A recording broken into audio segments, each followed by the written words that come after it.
Voici l'histoire des baisses d'impôts de Jean Charest depuis 2003. On va donc baisser les impôts d'1 milliard de dollars par année pendant 5 ans. Nous voulons que les travailleurs québécois puissent, sur le plan fiscal, avoir un peu de répit. Augmentation des taux d'imposition, moins 140 millions dans nos poches. On a fait les premiers pas vers une baisse d'impôts de 5 milliards de dollars. Et ça, je tiens à vous le dire, c'est un engagement ferme. Et ça, je tiens à vous le dire, c'est un engagement ferme.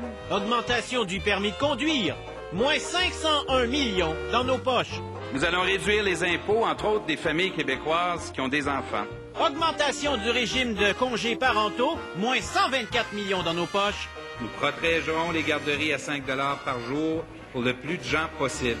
Augmentation des frais de garde, moins 170 millions dans nos poches. Nos baisses d'impôts, là, ça commence en 2004. Augmentation des taxes scolaires, moins 165 millions de dollars dans nos poches. Il y aura 1 milliard de dollars de réduction d'impôts dans le prochain gouvernement. Augmentation du régime d'assurance médicaments, moins 173 millions dans nos poches. L'objectif général, c'est d'augmenter le niveau de vie des Québécois. Et augmentation du prix de l'électricité, moins 971 millions dans nos poches. Dans 5 ans, les Québécois ne seront plus les citoyens les plus taxés du continent.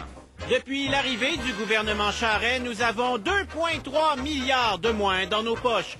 Ce qui fait que la prochaine fois que vous voulez réduire nos impôts, M. Charest, laissez donc faire. Je ne pense pas que dans l'histoire récente du Québec, il y ait un gouvernement qui en ait fait autant que le gouvernement que j'ai l'honneur de